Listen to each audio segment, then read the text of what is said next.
Hello, Guardians. Today is Friday, June the 23rd, 2023. My name is Dan Fennedy, and welcome to Destiny Digest.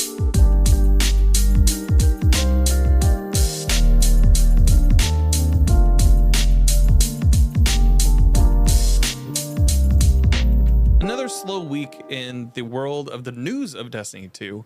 But don't fret, this week we have an interview with my friend and friend of the stream, Kraus Sater, PvP guy, real level head. I think you're going to really enjoy this conversation. While the news may have been light in Destiny 2, that doesn't mean that we didn't have any news at all. Tuesday, we saw probably one of the most groundbreaking cutscenes when it comes to the story of Destiny 2 ever. Period.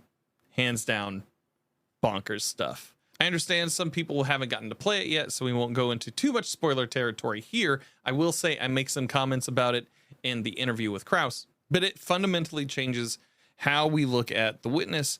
It fundamentally changes how we look at the enemy for the game and gives us some context as to why they are searching for the final shape. It's truly incredible.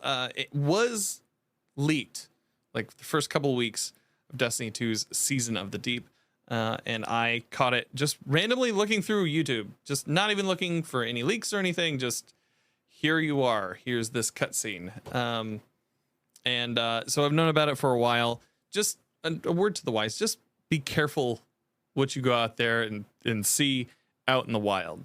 Some folks don't have the scruples to tag it as a spoiler, and that's just the world we live in now. There were a ton of community conversations this week all over the social spaces, one of which from Julian Failona, aka Element J21, one of their art pieces that they submitted to Bungie for Art of the Week was used to inspire part of the piece for the cutscene that I had mentioned earlier. This drew some conversations about, hey, is this right that is done? Technically, in the terms of service for Bungie, whenever you post something to their site, they can use that for future work. That just seems to be like the blanket text of our terms of services across social media platforms and everywhere else. That doesn't mean that it's a good practice necessarily. In this case, it turns out that a contractor that they use to make those cutscenes, specifically this cutscene, used that piece of artwork as inspiration because they thought it was official art from Bungie. Bungie has since come out saying that they have reached out to the artists to apologize for the mix-up and to credit and compensate them for their awesome work, which is great. I think that that's an easy win for Bungie. As a creator, I'm always going to be creator first. I feel like they should be credited. I feel like they should have been notified when their work was used. But I also understand that sometimes with big companies, especially when you're farming something out, things fall through the cracks. And I think it's a really good move, and I think that speaks to the character of some of the folks at Bungie to accredit and to compensate the artist. The piece looks awesome. The cutscene was awesome. I'm glad that it all worked out for the best. This week, we also saw a huge conversation evolving from Aztec Cross's video about monetization. That is one of the latest shot across the bow of monetization for Bungie. The video is a well thought out essay. It definitely conveys some of Aztec Cross's opinions about monetization in the game. It has had a tremendous amount of people view it. I do not agree with everything in that video. I think it's important to watch, so I'm going to include a link to it in the show notes. I think you should also view Datto's response to that video on monetization. On the scale in between Aztec Cross and Datto on this, I lean more toward Datto's way of thinking, but there are good points made by both. And I think that seeing one of them in a vacuum and only agreeing with one of them is something that doesn't bring a lot of nuance to this conversation. So I'm going to highly encourage you to watch Aztec Cross's video, probably take an hour or two, think about how you feel about it, and then watch Datto's video response. It's a much needed conversation in the community. It is a much needed conversation for gaming, where we're seeing microtransactions balloon incredibly, especially like I've been playing Diablo 4, and that store is crazy when it comes to the customizations and everything. So worth a watch this week. Finally, before we get into our conversation with Kraus, there's a new exotic fish out in the wild. This fish is called the Whispering Mothcarp exotic fish, and you can get it from Savathun's Throne World during the fish rally there. I had an issue on my account where I wasn't getting the quest for this rally. So thanks to Madalat from my chat, he pointed out, hey, go to your dropped quests kiosk next to the postmaster. Went over there. Of course, it was sitting in there. Went back to Hawthorne, was able to pick it up, and caught the fish probably in my first 50 rounds of fishing over in Savathun's Throne World. Once you catch the fish and deposit that in at the aquarium in the helm, it will give you a broken blade that you then take into the deep dive. You give it to one of the thrall statues, and that's pretty much it this week. It seems like this is time gated. It seems like there's a couple more fish down the line that you'll probably have to give to other statues further deep into the deep dive. And the thought is that this is a secret exotic quest. So get to fishing. Make sure you get the rally quest from the kiosk if it is not at Hawthorne. And I hope that this turns out to be something really cool. That's it for the news of the week. Now on to our conversation with Kraus Hader. But dude, Kraus, thank you so much for coming on the show. Welcome to Destiny Digest. Thank you for having me. I appreciate it. As we said in the pre-show, like this isn't our first time speaking together on a recorded format. But for the folks at home who may not know who you are, why don't you tell them where they can find you on the internet? Just first and foremost, rip off the Band-Aid just in case they don't make it to the end of the episode. Okay. The name Kraus Hader. All right. Major platforms. It's the same everywhere. So Twitch TV/Kraus Hader, Twitter Kraus Hader, TikTok out at Kraus Hader. I mean, I got an Instagram and a YouTube, but you know, I don't post as much to those. Yeah, I would like to, but yeah, you know. I'm trying. I'm trying with the YouTube thing. That's what this is all about.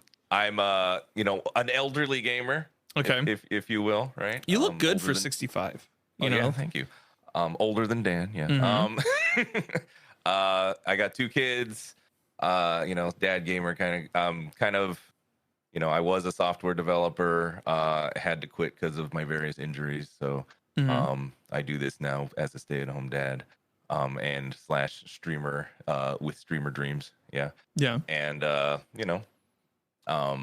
love the player versus player elements of a lot of games. Started when COD took off and found my way into Destiny, and now it's trying to always improve and play that game and master the game, and things come to the game, master those things, and like I said, make your own fun and try to keep it positive, because it's really hard to navigate those waters, especially in the last week or so. Of trying to keep there's plenty of people, like right now, I have it's not like I'm always what do you call it, like overly positive or whatever, right? It's like I have my criticisms too, but there are plenty of people yelling from the rooftops right now. Yeah. And it'd be nice to just have to be the other voice that's I'm still enjoying things. I'm still here. Yeah. It's possible. You can do it. You're also one of the so watching your streams, I think you and I have kind of we're along the same line of the same production brain. Even we've also kind of talk to one another of oh yeah, there's this thing that you can do to make things better. And your Snapchat filters for turning into Gandalf. That's one of the most uncanny things that I've ever seen on the internet, and yet it works so well. Thanks. Yeah. You're welcome, man. But so yeah, let's get into it. How are you feeling? How are you feeling with Lightfall and Season of the Deep so far? what are your thoughts so far on the game of Destiny 2 as it sits?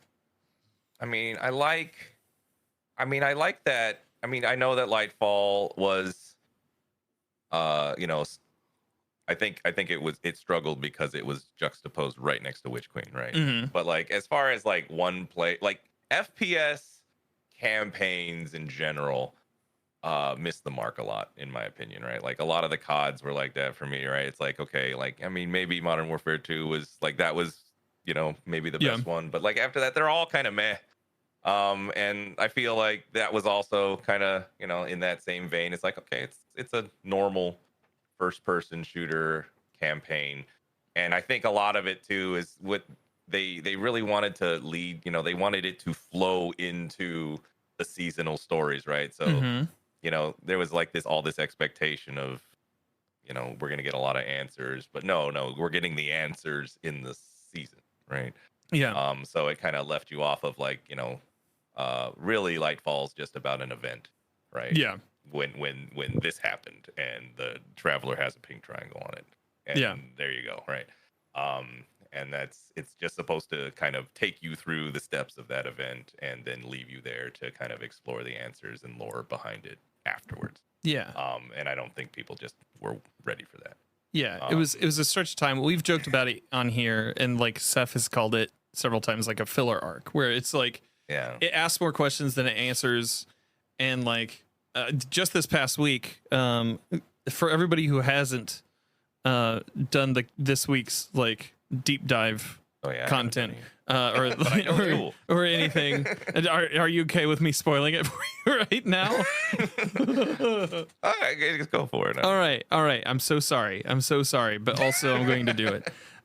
So I mean, we find out like the whole thing about the witness, like that the witness isn't just one being, but it is a conflagration, an amalgam of an entire race that are hell-bent on making the universe have purpose, making it have shape. And that's what what the search for the final shape is. It also gives greater context to what the veil is in the story. And it's probably one of the biggest cutscenes in Destiny 2 today. So I'm sorry for I'm sorry. No. I know it's the big one that's been leaked on YouTube for like 3 months. Oh yeah, exactly. Yeah. It was I saw it like week 1, I think, or something, just stumbling through YouTube, and I was like, oh, whoops. All right. This is the world we live in. I have to be okay with this. And now I've done my cardinal sin of spoiling somebody on something once again. Sorry, Kraus, but no, it's okay. That's one thing that like we are starting to see those answers kind of pop up. Yeah. Well, they're tying up, right? They're tying up their story, right? So they're gonna do. I mean, such a revelation. Like I've heard that criticism, right? Such a revelation, like today, like you know, whatever today's cutscene is for a, you know, no announcement, no fanfare, week whatever 6 of the DLC that, you know, no one's paying attention to, kind of, and then it's like, oh shit, you know, go play this week. It's like the most important cutscene in the history of Destiny, kind of thing, and it's like, whoa. It feels like that maybe could have been, you know, a little bit, you know, Bungie being the kings of hype that they are, you know, just kind of coming out of nowhere and being so important is kind of strange. I missed opportunity, maybe. I feel like in any other season, maybe this would have landed a little bit like better. Yeah, it probably would have landed a little bit better just because of like. I think you're right. People still being in the loop on things. I think this season there's a lot of people who are taking breaks from playing the game. Say what? There's a lot of apathy. There's a lot of apathy from like some part of the player base. Well, right. I would say the community more than the player base itself. Yeah. And so like it's like those of us who are vocal about it online, but like there's a lot of people taking breaks. There's a lot of people like just Not really. Like, I think Summer's come around, and I also think Season of the Haunted had kind of this same type of apathy, right? Like, I want to say that, like, this is cyclical, and that, like, we're starting to see this cycle, especially during the summers, of what Destiny 2 is. But I could be very wrong in saying that. Cyclical, yes, but an escalating cyclical. Yeah. Yeah, I agree with that. Yeah. It's spiraling a little higher. It's compounding every time. Yeah. Yeah. I don't know. Maybe it's just people have more things to do. People are touching grass, and they're like, I don't have time for this. I mean, I always think it's interesting though, because I say this to my chat a lot, is that any franchise or property like this that lasts this long lasts in spite kind of its fan base, in a sense, right? Where angry fan bases will happen, especially for things that are around for a long time. I mean, look at the World of Warcraft community, or look at the Star Wars community, or look, right? Like Marvel. There's going to be a lot of really passionate people that are vicious, right? And the fact that the franchise can survive when that community exists, and that community doesn't destroy it and chew it up and spit it out like it does with so many other properties, right? That's why it's a success, because it can take it, right? It has taken it. It has lasted 10 years being beaten on by, the franchise, as people over-identify with the property, right? And think it's theirs, and then think they know better about where it's supposed to go and what's supposed to happen. And when that doesn't happen, they rage. Like, it happens in every form of media, music. Oh, they jump the shark and they don't play the same. I want to hear the same first 2 albums again, or Look, I mean, that's true for Weezer though. Like, come on, man. Oh my god. Like, come on. That's true for Weezer. Nobody cares. Anyways, but like, no, like I 100% get what you're saying there when it comes to like any media, any fandom, in particular. The big thing though, like with these franchises, you also have like generations of fans too, where like people come in at different points. And like they're like, oh well, this one meant a lot to me because of like this was my first like introduction to the opera that is Destiny 2 or anything like that.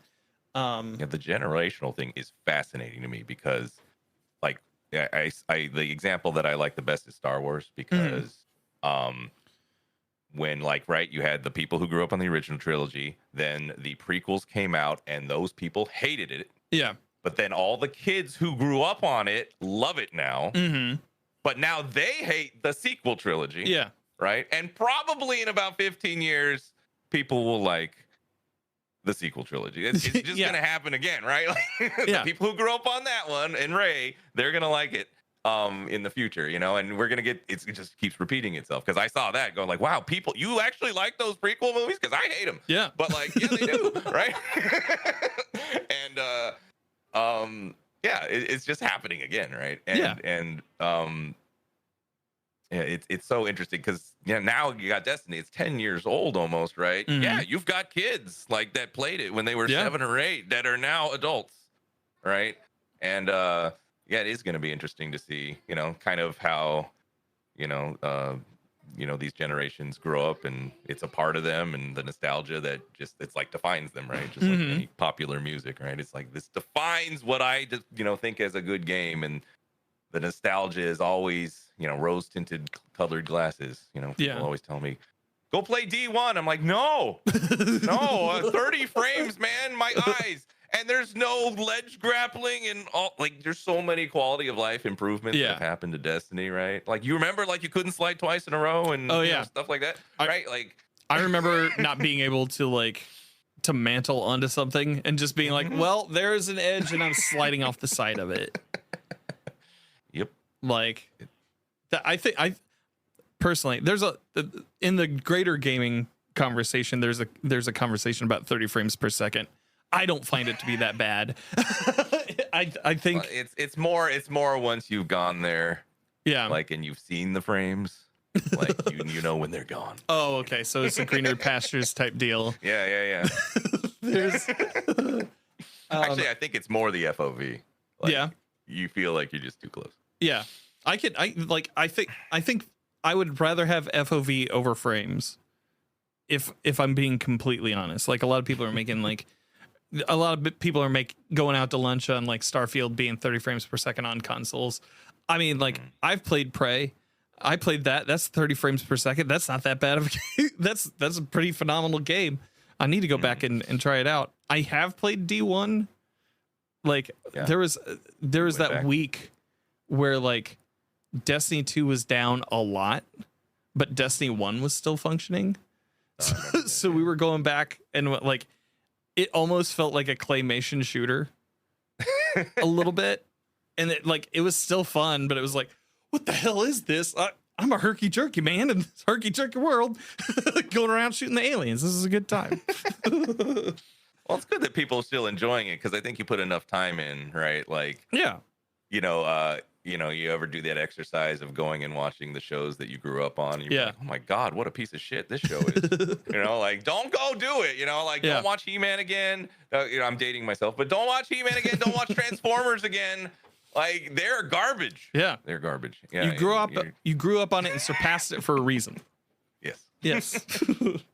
Well, speaking of nostalgia, like the PvP sandbox, everybody like harkens back to like the 30th anniversary being kind of like a golden sandbox in the game. Right. How are you feeling? It was good. Yeah. How are you feeling? I mean, 30th anniversary was good, but yeah, it's how am I feeling about it? I try to remember back to what was happening on 30th anniversary, and while people were happy, and people it was I think again it benefited from being juxtaposed with a lot of bad seasons next to it, right? And then I don't remember everyone saying I remember people complaining still, right? Like, why haven't they fixed this? Why haven't they fixed that? I think Laura Lee's popped up around then, there's stuff like that happening, right? So people like to remember some of the things fondly. Like, it's more like people never enjoy it as it's happening. Right. We look back on it and be like, wow, those were the good times. It's like, but you weren't enjoying them then as the good times. You're looking back now and saying that they were, but you were angry as shit. You hated the good times. Yeah. So, I mean, I agree that was a really good time, but what I've liked in this last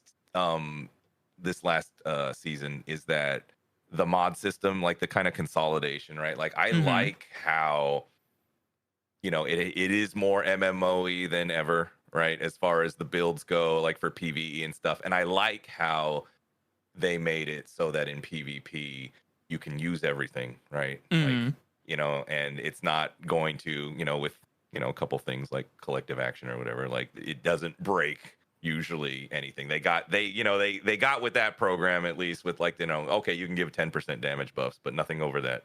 So you can't two tap everybody, but so I feel like they got their rules right, but it's kind of like you're always on to the next thing to complain about, kind of thing, because the whole two tapping problems or one banging someone is like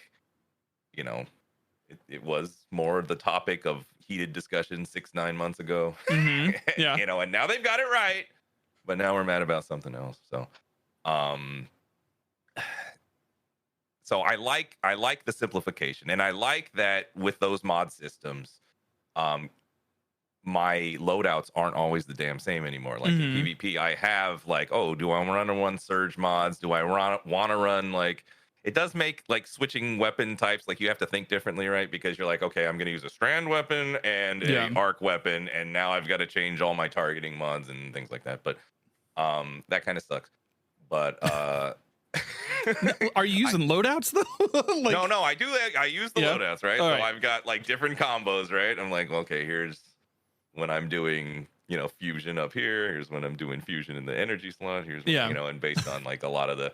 And then you start going and searching for that stuff too, right? Well, and this is good. You're like, okay, I use strand a lot, so it's smart for me to use strand primaries, right? Right. It works in the builds, right? And same thing, I'm going to run an arc, so I want to run an arc weapon in the energy slot. Yes. I like that they do that, because then you start looking for, it's not just, oh, there's only one gun best in slot anymore. It kind of does depend on what you're running and what subclass you're maining, and to see what you gravitate towards. And I think that gives a lot of legs to the choices you make on weapons and variety of stuff that you're selecting. I think that's all a good thing. And the loadout system makes it great, right? Because you can just flip from thing to thing, and it's fantastic. So I think at the beginning of this it was this last season, right? Or not deep, but the one before that where the loadouts came in. Defiance? Yeah. So I mean, that quality of life update was tremendous, right? Yeah. The game, I mean, I've seen a couple takes where, people are angry, but a couple of takes about, PvE was supposed to get better and it's not. I'm like, no, it did. It did. It got a lot better, and I think the quality of life stuff that, they throw in there, it is better, but, I don't know. It just, with a big company and, and communicating and trying, I always imagine the person who does the TWAB having to send an email at the beginning of Monday, and being like, all right, every team, is CCing 30 different teams or something. What do you want me to talk about this week? And then does it have to be me? Information. Does it have to be me this week? Can it be somebody else? Hey, Sandbox team hasn't answered my email yet again, and it's Wednesday. Just normal big company bullshit things, because I have worked in the software, so I understand a lot of these big software difficulties of communication, because it's always one of those things, when you throw hundreds of people together, having done it, it's amazing you get anything out at all. It's really that ridiculous sometimes when you're talking between teams. It's okay, what's your interface for this? Well, it's this. Okay. Bo, you didn't say it was void, and then the other team gets mad at the other team, and there's just so many points of failure, when you're dealing with people, just talking to people, right? So it's I feel bad because I have that perspective. I feel bad for Bungie. They take this this stance to be really open with their community and have these community managers that win all these awards, and right, because they're really good at interfacing and touching base, and do it every week and are active on Twitter. It's all really good, but double-edged sword. There's a reason why most companies don't do it, right? Yeah, because then you incur the wrath of, but you said, but Jay said, but in 12 number 362. You said exactly, and I quote, and they hit you with all the, gotcha, I gotcha moments. And, it's really hard to manage. And, now with the whole unveiling of, what's next with Marathon, I'll be honest with you, as a PvP main, and I'm usually hey, make your own fun. PvP's in a weird state. I'm gonna learn Strand, right? Strand came in the game. Strand is great on Hunter. I was I'm gonna learn the crap out of this because there's such a high skill ceiling. There's just so many nuances to it. The super feels like it sucks. It doesn't suck. It's really good. It's fun. It's really good if you know how to use it right? So hold on. So we ran the 2 Strand Hunters and 1 Strand Titan in the GM this week. And ran that in under 20 minutes, just stringing suspending everything, and it's wrecking GM. Completely right? Free right now. But continue. Sorry. Where was I going? You were saying that Strand is very, very strong, and that there was a high skill gap in right, PvP. Right. So and so that's how I, I'm always trying to get better. I throw myself into trials, right? I'm looking at my, it's hard when they mess with skill-based matchmaking, but to kind of gauge your performance over the seasons and seeing if you're getting better, that keeps me going. I go against, I do my customs and stuff with people that are better than me all the time, and see how I perform against them from week to week. So I'm always trying to like improve and get better and learn the really nitty gritty details of the ins and outs of the classes and stuff to get better. Because, you know, it's like, I know that I'm older, right? My reaction time isn't an 18-year-old's, right? You know? Right. So I gotta, you know, have a deeper understanding and outthink people and stuff like that. So, you know, I come from that angle. And you were also pointing at marathon as part of that. Right. So marathon. So like, you know, I usually am finding the silver lining a lot to keep myself going and interested. But like, I will be totally honest with marathon when they said, you know, I watched the Vidoc and they said that this PvP, it is so important for us to make sure it's fair, to make sure that we have the best connections and the best servers, right? Or what, something paraphrasing, but yeah, you know, right. And so we're gonna have dedicated servers, and they said all this stuff. I was like, that hurts. Okay. You know, that one hurt, because this whole time, like, and I like how what some people have been saying, like, it's like we've always had the copium, like the PvP's always had, the community's always had the copium of, you know, well, maybe, right, there's hope, right, because you don't know what they're doing next. Now, like, oh, maybe they just excuse, right? And then now it's no, they have been working on marathon. Yeah. They are going to give it all this stuff. And you know, I don't know, it felt a little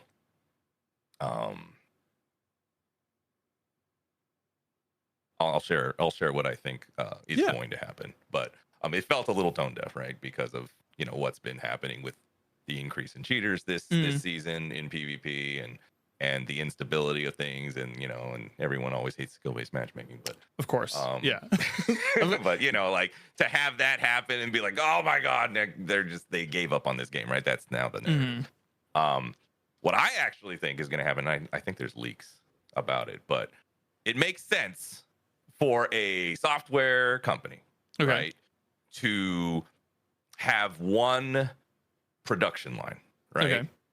Like, just like EA way back, right? Like, well, not way back, but when they thrust Frostbite on every one of their subsidiaries, right? They said, you're going to use the Frostbite engine. And they said, oh, fuck.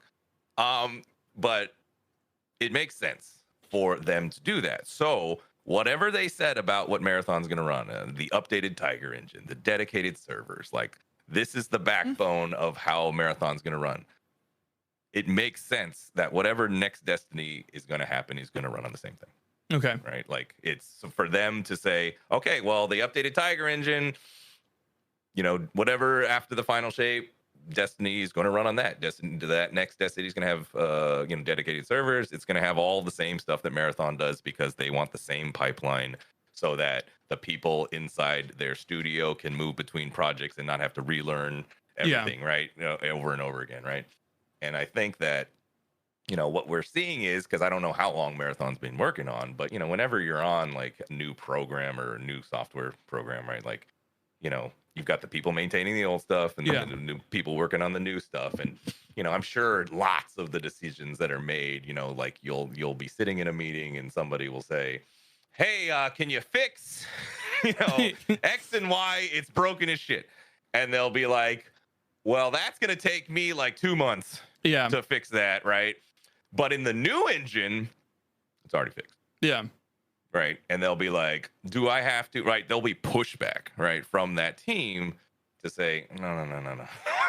Come on. Like, can we just push that off? Because that's not an issue in the new engine, you know, like, well, and plus, if we do fix it, it might break 5 other systems. Right? Yeah.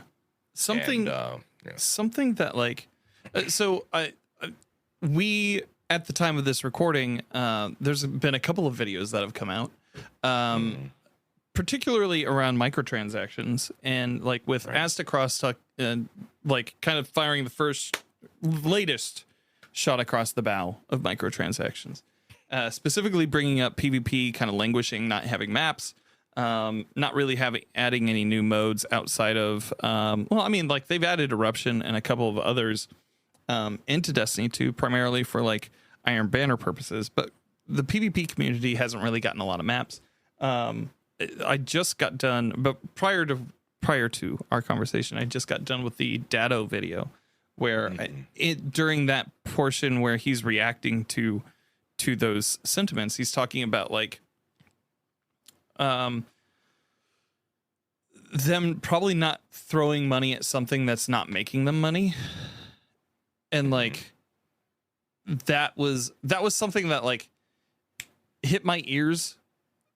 Not funny, but it made sense in a lot of ways. I'm a PvE player. I don't hop into a lot of PvP activities. I know in times where the game has been super dire, when it's needed an influx of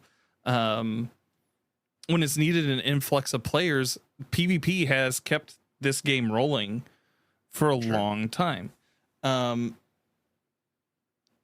Do you think that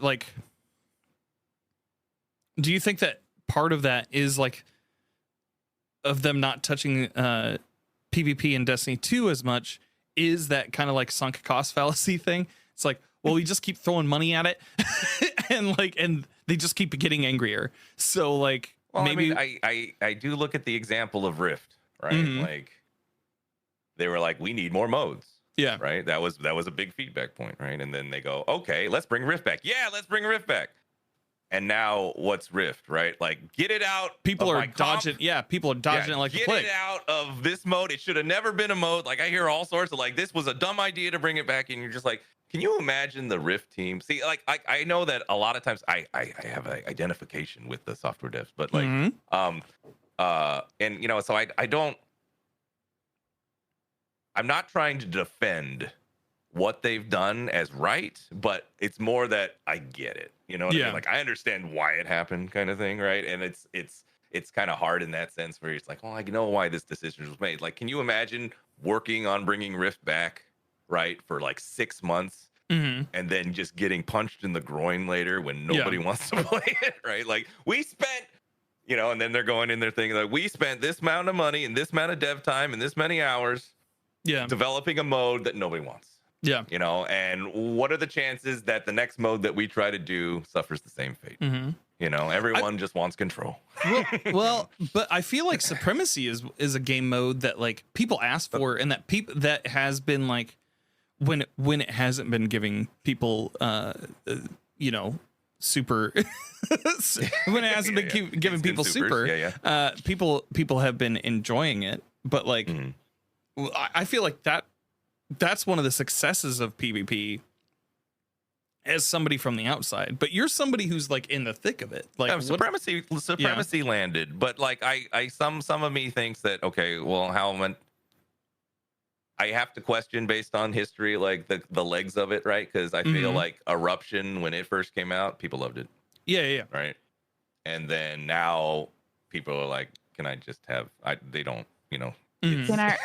Especially with skill-based matchmaking coming back to Iron Banner, it made Eruption way harder too. I think that's the biggest issue is a lot of these game modes are now quote unquote affected by skill-based, where when there wasn't skill-based, they were actually pretty fun to play, pretty fun to do. And then you add skill-based on top of that, and it's just you remove a lot of the fun out of that game mode because you end up instead of encountering anybody, you encounter a very specific like skill or a very specific set of the player base, and it just might take away a lot. I think Supremacy shone because of that, because it didn't have skill based when it came out. So well, and that was like, it was 3 weeks, right, of also a break, right? Like, I mean, I had so much fun those 3 weeks because finally, like, it removed, like, you realized how much you were missing as far as like, you know, like they say, the hero moments that you have in PvP, right? Like, you know, there were some ridiculous like situations I got out of, or plays or whatever, big multi-kill things that you're just geeking out over, right? Like, oh my God, I can't believe I pulled that off. And I was like, I haven't felt this in 9 months. Yeah. Right. These that wouldn't have happened in a normal skill-based matchmaking setting, right? And I miss that. Right. It's good to feel that. Right. I mean, I know that it's at someone else's expense, but like I feel like we've all been, you know, just compressed into like this. These are the range of experiences you're gonna have. Right. You're not gonna get too high. You're not gonna get too low. You're just gonna be and I feel like you do need to be allowed to to move around in that space a little bit. So what you're saying is that like that supremacy was kind of like going on an ayahuasca trip. Like it pushed you outside of the bounds of where you would normally be in, and maybe had yourself take a look inside and be like, yeah, I want more of that. Yeah. I mean, it made me miss the old way and kind of gave you this is why we like so many people argue against skill-based matchmaking, right? Mm-hmm. It does take away this experience. This is the when Bungie asks you, how does it make you feel, right? They like those questions. And like, no, I felt like a god sometimes in those games, and I want to feel that more, right? Like, it's understandable. And the other part about the skill-based matchmaking argument, right, is that like I hate it that I can't play with all my friends. Right? As a streamer, it's selfish in that sense, but like I want to be able to play with whoever wants to be able to play. And I don't want like, oh, hey, this buddy of mine who's in the top 1% of PvP players is playing in the party. I'm gonna sit out. Yeah. I can't play with you right now, right? Like that happened all the time, right? Yeah. Like, I'm just gonna absolutely destroy it if I join you right now. So I'm just gonna bow out. And I hate that. I don't like the whole, as far as the tenets that they put out, right? Of like, I want you to be able to play wherever you want with whoever you want, right? I feel like, that violates very, very directly that one of their core principles, right? Yeah. So that's where I usually go as far as when I don't want it. Like I want a place that, I want those regular control playlists that's just for fun to not have that, because there should be a spot for you to do that. And they have been doing it now with the whole with supremacy or whatever the other node is, right? Like it's Iron Banner week, so it's not there, but it was supremacy last week, right? And Clash the week before, and we go hang out in there, and it's actually not too bad, right? Like you get some of it, right? And it feels good, and we hang out mostly in there now when we do our daily PvP activities. And it's like, yeah, you're gonna get the sweaty matches, but you're gonna get those other matches too, right? And it's a balance, right? Like again, right? Like, yeah, you're gonna get stomped, but then you're also gonna have those highs too. So I don't know. I feel like we've all, if you've grown up in the PvP environment, that's normal. You're used to it. I don't know. I mean, I'm obviously not the people they're trying to protect, but right. And I do sometimes go and look at like the Fortnite example, for example, right? Like they go and say, okay, we're going to put you in training wheel lobbies for a while. You're going to get your feet wet. You're going to understand how it works. And then we're going to throw you in with the general pop. I kind of like as far as like protecting that bottom, whatever percent of new people to the game that you don't want them to go into PvP. Because like a game that's 10 years old, the people have learned the shit out of that game. The skill ceiling is way the heck up here, right? They're all operating up there, right? And you bring a new player in, you don't want, it's like, I understand wanting to protect them, like, 100%. But maybe that's only the bottom whatever percentage, or maybe you protect them for a certain period of time. I'm not sure, right? But doing it across the board, I know it's a probably a not gonna happen battle, but that's my thing. I want to be able to play with the friends and it's like you got a place to compete, trials, and then you've got your have fun. And like this time I was usually during Iron Banner week, for example, I usually go and say, well, it's Iron Banner week, we're gonna 6-stack and we're gonna play. But I was just like, this week I was like, you know what, Eruption is rough, so let's just do the 12-man customs, because I think we all deserve a break. Look, it's been a weird year. We needed this. So what are you finding yourself, like, what are you and your community like enjoying in PvP right now when it comes to like weapons and loadouts? What are things that you're finding are playing to your play style? Well, I recently kind of became a fusion main. So Okay. like my buddy is one of those fusion just crazy gods, right? So, I just having watched his gameplay a lot, you're able to absorb like this is how you move, this is, where you want to start charging, like you kind of pick it up. So I was like, okay. I've watched him enough and I started picking it up and it's like, yeah, it's a lot of fun. And so I've been doing that, especially with the shotgun rushers and things like that. It's always good for you know, I mean, you can't beat a charging Arc Titan, but Yeah. you can try. My 5 bolts say otherwise, sir. Another funny thing was like I know that people were mad with the Stompies thing, and I'm a hunter, right? But like for me, I find it funny because like I feel like I don't have as much skin in the game, and I feel like other people's frustration is more valid because I don't use it. Like I purposefully didn't use it, right? Because like any other exotic that changes your play style so radically that you become dependent on it, I never like to do that, right? I'm always like, hey, if I take this off and I feel totally out of my element, then I'm crutching on it, and I don't like. What if they nerf it, right? Like that thought has always been in my head, right? What if they nerf the crap out of that? What am I going to do, right? I'd be furious and lost. And so I've always steered away from the ones, like I'll put it on occasionally and be like, wow, this is amazing. Yeah. But I was like, no, not too much, the verticality that I can reach with these. Oh my God. Yeah. Like, look how fast I am.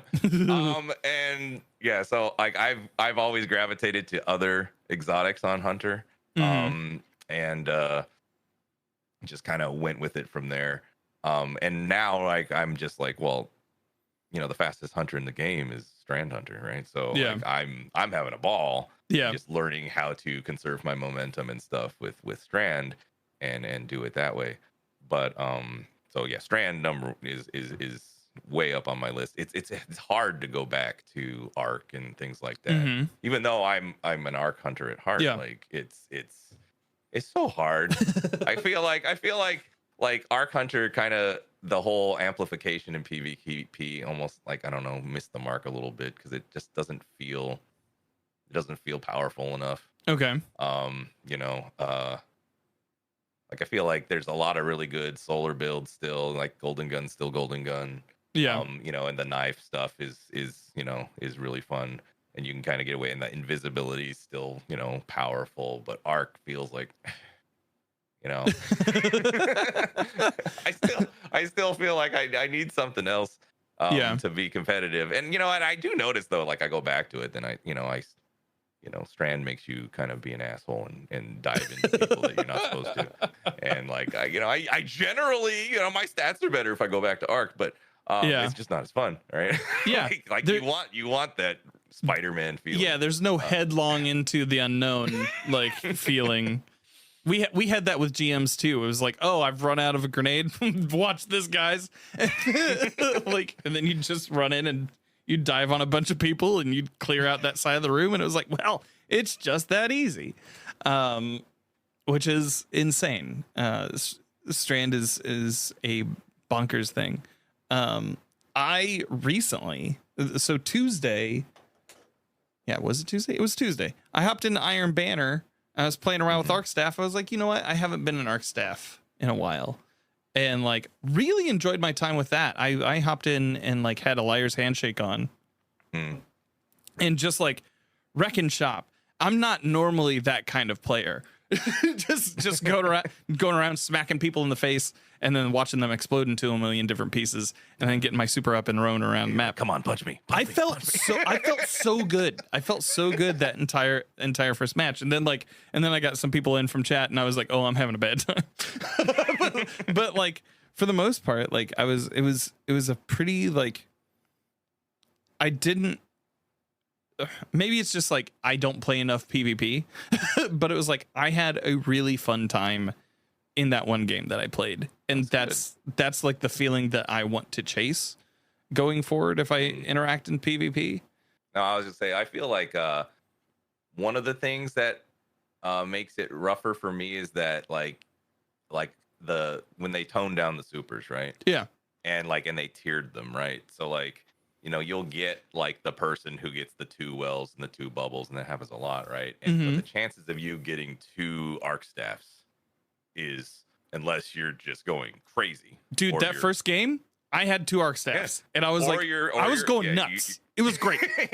You got to be playing you got to be putting that, almost 40 bomb up if you're going to be doing that. But those games don't happen all the time, especially with skill-based matchmaking. Yeah. So you're going to get that one, right? And with those roaming supers, I don't know, I feel like the roaming supers being at tier 5 and being like as long as it takes to get them, and then the fact that they can be just shut down and you got nothing, right?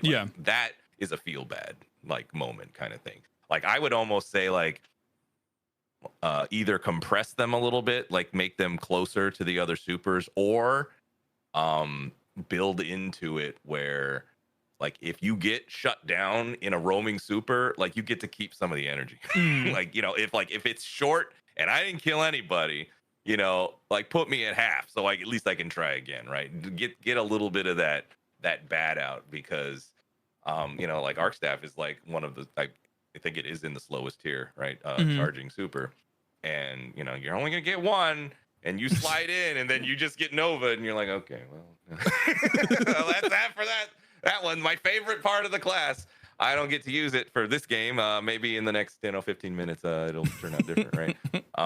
So that for me is one of the reasons, especially with their focus, right, on capture point based modes. Yeah. For trials and stuff, right? It's become well, if you're not, number one, if you're a hunter, what are you doing? And then number 2, run your bubble or run your well, so that you can automatically win a round or 2. Yeah, capture the point.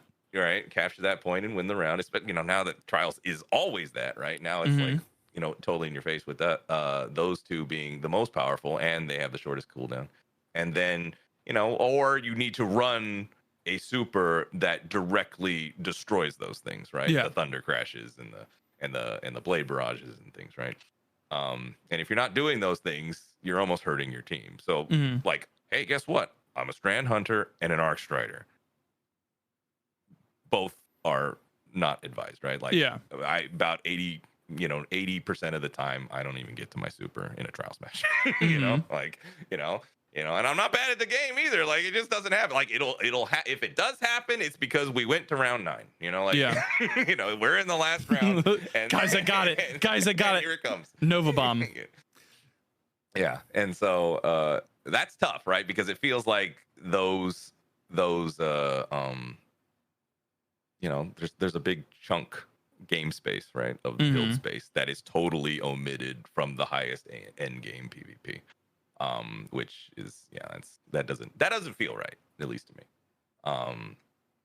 So I'd like something like that where something gets compressed, and especially with the value of those supers being what they are in objective based modes. It feels like something should be done there, but they haven't mentioned it in so long that maybe it's not on the radar. I have no idea.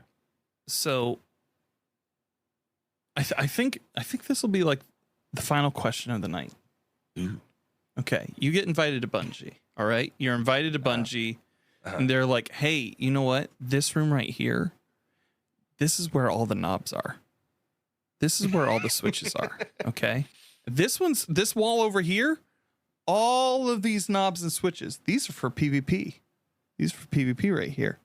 You get to crank one up, just one on their watch as they kind of chuckle to themselves. Which one is it?"